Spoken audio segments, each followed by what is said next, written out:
વેડજ ગામે 80માં સ્વતંત્રતા દિવસની ભવ્ય ઉજવણી। જંબુસર તાલુકાના વેડજ ગામે દેશના 80માં સ્વતંત્રતા દિવસની ભવ્ય ઉજવણી કરવામાં આવી હતી। આ પ્રસંગે નવયુગ વિદ્યાલય વેડજ, પ્રાથમિક કુમાર શાળા, પ્રાથમિક કન્યા શાળા, મિશ્ર શાળા તેમજ ગ્રામ પંચાયતના સરપંચ અને સભ્યો સહિત મોટી સંખ્યામાં ગ્રામજનો ઉપસ્થિત રહ્યા હતા।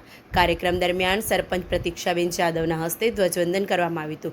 ત્યારબાદ શાળાના વિદ્યાર્થીઓ દ્વારા દેશભક્તિથી ભરપૂર વિવિધ સાંસ્કૃતિક કાર્યક્રમો રજૂ કરવામાં આવ્યા હતા। ધોરણ 10માં શ્રેષ્ઠ પરિણામ મેળવનાર વિદ્યાર્થીઓનું પણ સન્માન કરવામાં આવ્યું હતું।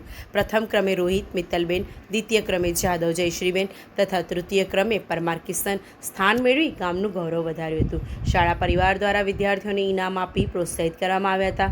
વેડજ ગામના મેહુલભાઈ જોશી દ્વારા પણ વિદ્યાર્થીઓને પ્રોત્સાહિત કરવા ઇનામો આપવામાં આવ્યા હતા। તેમજ બાલવાટિકાના વિદ્યાર્થીઓને શૈક્ષણિક કીટનું વિતરણ કરવામાં આવ્યું હતું। સમગ્ર કાર્યક્રમ દરમિયાન રાષ્ટ્રભક્તિનો માહોલ જોવા મળ્યો હતો। મોટી સંખ્યામાં ગ્રામજનો ઉપસ્થિત રહી વિદ્યાર્થીઓનો ઉત્સાહ વધાર્યો હતો। કાર્યક્રમનું સુંદર સંચાલન ડૉક્ટર બિપિનચંદ્ર મેસરિયા દ્વારા કરવામાં આવ્યું હતું। આજ રોજ 80માં સ્વાતંત્ર્ય પર્વ નિમિત્તે વેડજ ગામે સ્વાતંત્ર્ય દિવસનું ખૂબ મહત્વપૂર્ણ કાર્યક્રમનું આયોજન કરવામાં આવ્યું, જેમાં મોટી સંખ્યામાં શાળાના બાળકો, ગામના વડીલો, નાગરિકો અને બહેનો ઉપસ્થિત રહી અને કાર્યક્રમને ખૂબ જ સફળ બનાવવામાં યોગદાન આપ્યું છે। ભારત માતા કી જય।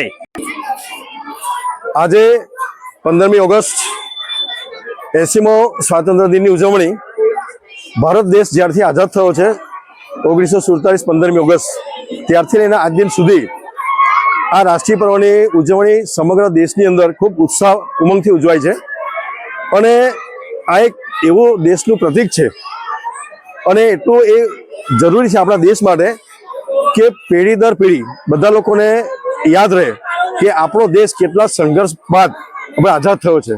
તો આઝાદી માટેનું આ જે પર્વ છે એ પર્વ જે રીતે સમગ્ર દેશમાં ઉજવાય છે એ જ રીતે આજે વેડજ ગામની અંદર વર્ષો વર્ષ આ સ્થળ અને આ લોકો એમાં વેડજ ગ્રામ પંચાયત છે, નવયુગ વિદ્યાલય વેડજ છે, ત્યારબાદ કંબોયા વગા, પછી મોર વગા, પ્રાથમિક કન્યા શાળા, પ્રાથમિક કુમાર શાળા અને આ સમગ્ર સહયોગથી નવી વસાહત આ બધાના સહયોગથી ખૂબ જ સફળતાપૂર્વક આ પર્વની ઉજવણી આજે કરવામાં આવી। આપ જોઈ શકો છો કે લોકોની અંદર કેટલો ઉત્સાહ હતો, બાળકોમાં કેટલો થનગનાટ હતો અને સાંસ્કૃતિક કાર્યક્રમ દરેક શાળાએ રજૂ કરીને જે દર્શક મિત્રો છે બરાબર એમનું મન મોહી લીધું છે અને બાળકોને પ્રોત્સાહન રૂપે ગામના લોકો થકી પણ ઇનામ આપવામાં આવ્યા છે। અને દર વર્ષે અમે અમારી શાળાની અંદર બોર્ડની પરીક્ષામાં જે ઝળહળતો સફળતા મેળવે છે એ સફળતા માટે અમે દર વર્ષે પ્રથમ, દ્વિતીય અને તૃતીય નંબરને અમે ઇનામ આપીએ છીએ કે જેથી અન્ય બાળકો પણ પ્રોત્સાહન મળે।